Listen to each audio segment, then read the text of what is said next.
So we're going to take what we've been doing, and now we're looking at kind of an application process. So up here they're saying like we're going to write some things in this box. I'm going to suggest you write really small. So if you write big, try to tone it down a little bit today. So tell me something that you see about this equation. Good. It has a negative slope. Okay, good. Also, the y-intercept is negative. So the negative slope was negative 17. Had a y-intercept at negative 2. Are we okay with that? If I look at that graph, if I think about looking at my graph from the left side to the right side, you've already answered this, we're just answering it another way. What would I notice as I move from the left to the right? What's the graph doing? Huh? It's decreasing from left to right. That's a good way to write it. Okay, so decreasing, and I'm going to write it like this, left to right. Does that make sense? Okay. So I want you to think about the parent function. We talked about the parent function the other day, and it's y is equal to x. We're at the slope of 1 and a y-intercept at 0, right? We already know that this graph is flipped over, right? We already know that the y-intercept has changed to negative 2, but I want to talk about the steepness of this in comparison to a normal graph. Would you say it is more steep or less steep, with 17 being the slope? I realize that it's going down, but what would you tell me about the steepness if I changed my slope from 1 to 17?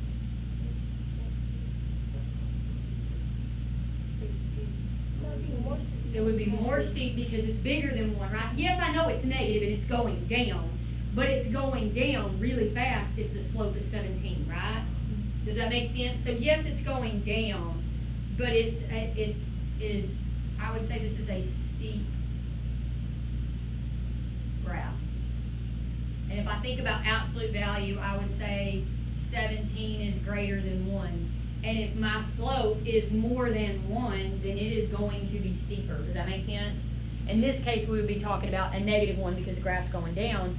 But a negative 1, we kind of know what that looks like. It usually goes from corner to corner on the graph most of the time. But this, with a slope of 17, it's going to be going down way faster. It's going to be steeper. Are we okay with that? Okay. So if we looked at this graph, what can you tell me about it? What can you tell me about its slope? Positive. It's positive.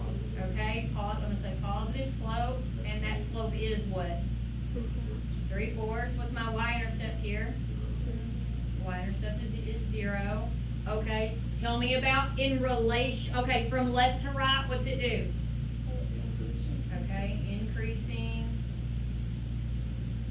left to right.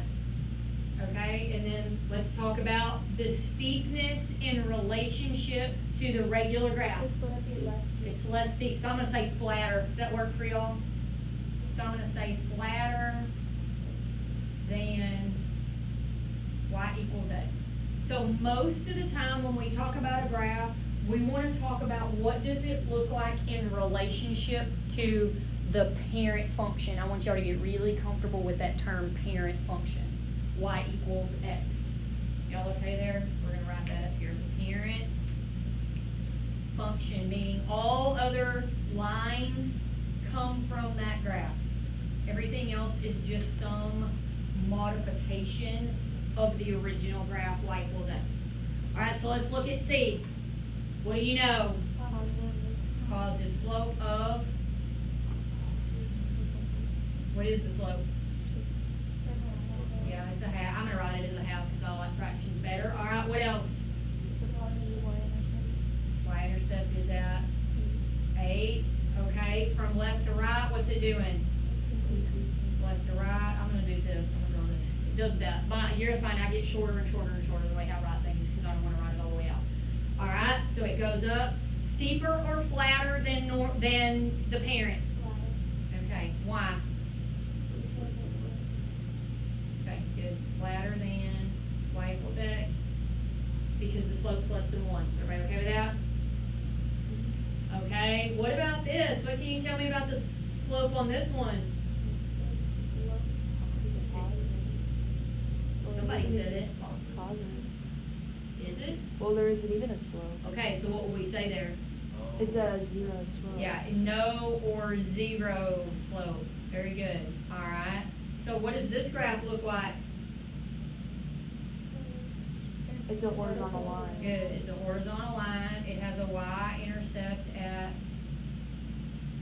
9. Okay? So obviously it's flatter than y equals x, right? Because it is absolutely flat. Are we okay there? Alright.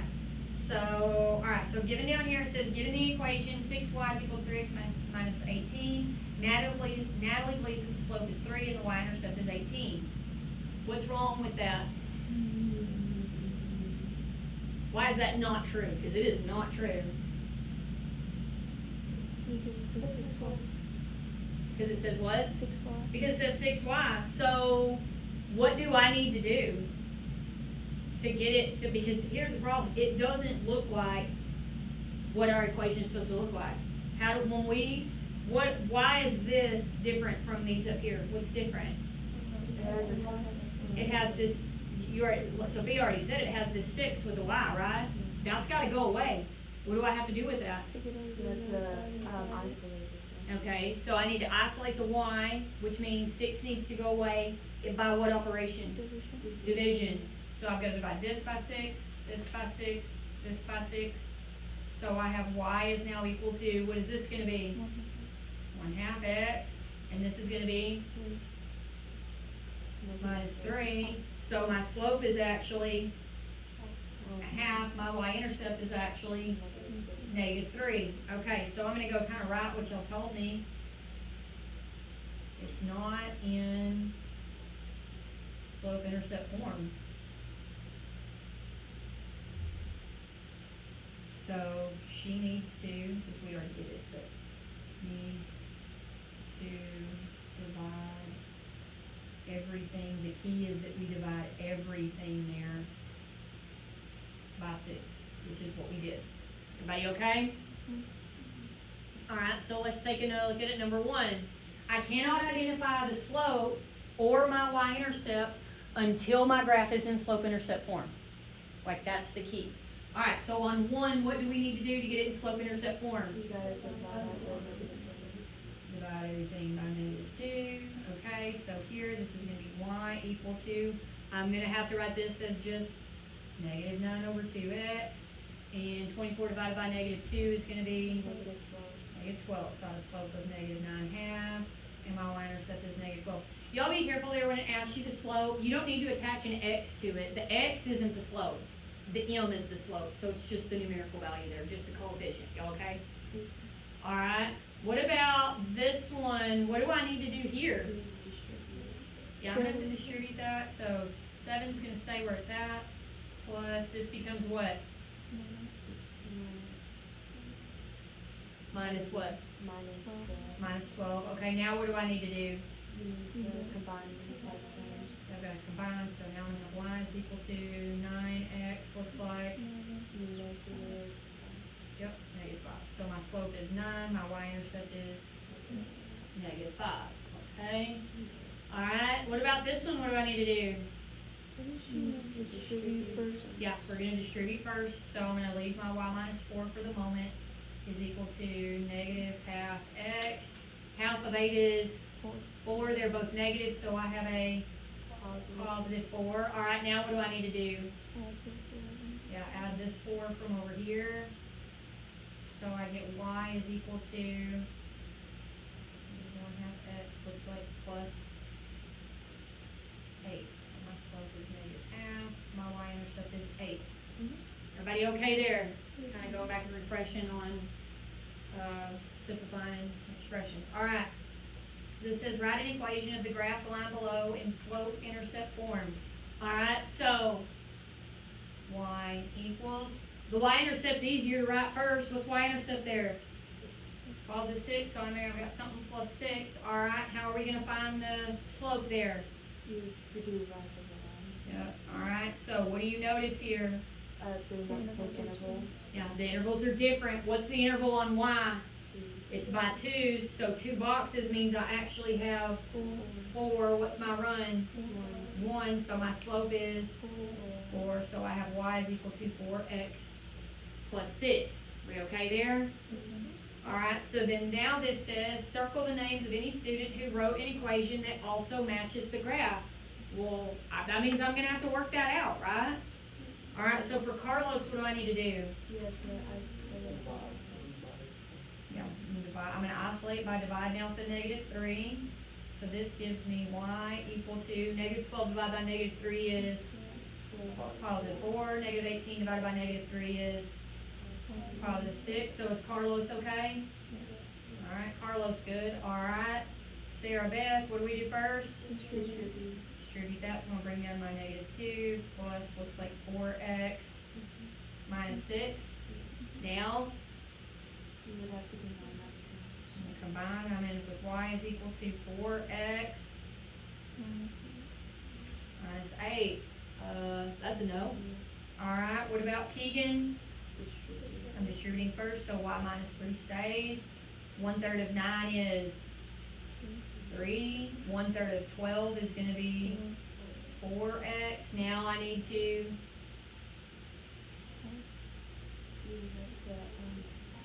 I'm going to take my 3 across, and when I rewrite this, I'm going to go ahead and switch the order right here. Y'all okay there? So my slope is 4x, and 3 and 3 gives me plus 6. So Keegan, he's good. Alright, we okay there? Alright, going to the back here. Okay. Alright, says the function f of x is equal to 7.5 plus 2.5x minus 1 can be used to represent the total cost of swimming at a community pool for X hours. What is the rate of change? What are they asking me when they say rate of change? They're asking me for slope. Alright, right there. They are saying slope without saying slope. Alright, what is the slope of the cost of dollars in dollars with respect to the number of hours? Alright, so in order to find the slope, I need my equation to be in Slope-Intercept form. So what do I need to do up here? Yeah, I'm going to have to distribute that in. So that's going to give me f of x is equal to 7.5 plus 2.5x. Looks like minus 2.5 there. Yes? Okay. So now I need to do what? Combine like terms. So f of x is going to be equal to, combine here, 2.5x looks like plus 5. Are we okay there? Alright, so my rate of change is equal to 2.5 because my rate of change and my slope are one and the same. Are we okay there? Okay, so if we think about this in terms of what we're talking about, the function, okay, so I'm not gonna kind of skip over it. It says it represents the total cost of swimming at a community pool for X hours. So what is the rate of change? So what does 2.5 represent in this problem? The slope, yes, but we're talking about what? The number of hours. So X is my number of hours. What is f of x in my problem?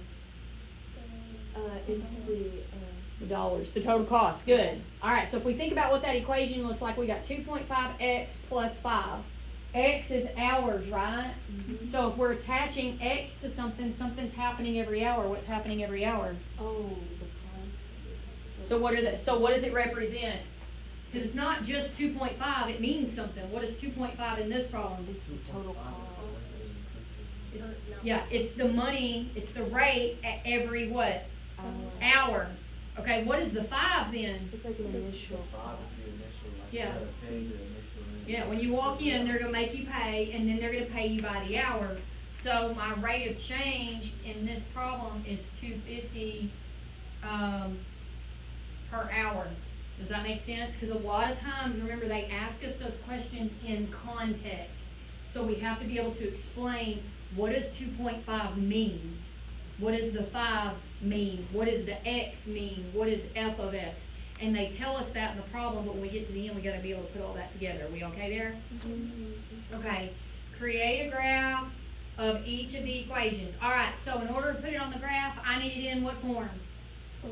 Slope-Intercept form. So here I've got to divided by negative 6. So that's gonna give me y is equal to, this is gonna simplify to negative 1 over 3. X looks like plus 1. So I'm gonna go on my graph and I'm going my y-intercept first is at 1. If I'm doing negative 1 over 3, remember we're gonna attach the negative to the rise every single time, right? So instead of rise, we're gonna actually go down, right? We're gonna go down 1, and then I've already taken care of the negative, which means now I'm going to the right 3. Are we okay? Alright, then I'm gonna go back up to 1, and I'm gonna go in the opposite direction, and I'm gonna go up 1 and back to the left 3 so that everything is going the correct direction. Are we okay there? Then we can draw our line. Your line doesn't have to be perfect, but the points better be in the right spot, and they need to have arrows on the ends. Alright, this one, what do I need to do? I'm going to distribute that. I'm going to do it as a half because I like that better. So half of 4 is, so I've got 2x, half of 6 is 3, so now I have 2x minus 3. Alright, so my y-intercept is at negative 3. I have a slope of 2, so I'm going to go up 2 and over 1, and I'm going to do it again, and again, and again, and then I'm going to come backwards and go down and back to the left 1. Because the more points I have, the better my line is. Are we okay there? Alright, if we're going back to what we talked about earlier, what can you tell me about this one right here? The slope in comparison to the parent. Steeper or flatter? Flatter, why? Because it's less than 1. Less than 1. What about this one? Steeper because it's greater than 1. Yes, this one's obviously going down, but when we talk about steepness, we're looking at the value of the slopes. Everybody good? Okay. This one says record the letter of each graph next to the equation. Okay. So I kind of need those in slope-intercept form to be able to answer that, right? Okay. This one I need to divide out my 7. So negative 7, negative 7, negative 7. If you don't have enough room out next to it, you can come out, or below it, you can write it out here. Looks like that's going to be y equals negative 2 over 7x. Looks like plus 5. Which graph does that look like it could be? C. Why? Because it's the only one with positive. Yeah, it's the only one with a positive y-intercept and a negative slope, so it has to be C. Are we okay there? Alright, this one, I'm going to distribute my 1.5. That's going to give us a negative 6. Negative 6x minus 15. Already did the math for you. Alright, so which one's that probably going to be? Graph A. Why? Because it's negative. Yeah, negative y-intercept and a negative slope has to be A, which means this one obviously has to be B. We probably could have decided that in advance. Everybody okay there?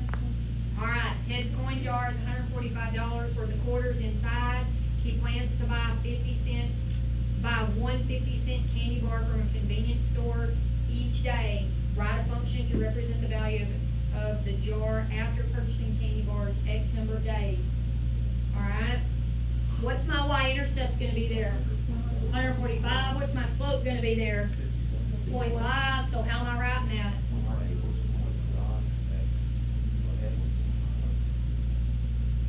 Very good. I wrote it as f of x simply because they use the term function. If you write it as y, it's not a big deal. Okay? I just want you to make sure y'all are really comfortable with seeing it as f of x. Alright, at Liberty High School there are 32 desks in each classroom. One classroom has 3 desks missing due to damage. Write an equation to show the relationship between y, the total number of desks at Liberty High School, and x, the number of classrooms. Alright, so what did we start out with? 32 desks in each classroom. So if I had 20 classrooms, what would you do? Multiply 32 times 20, right? So that means my slope looks like what? I have 32 desks. What does x represent? X is the number of classrooms. So what am I doing with 32? By X number of classrooms, right? So this is my classrooms. Yes? Alright. So then, I have some broken desks. So then what?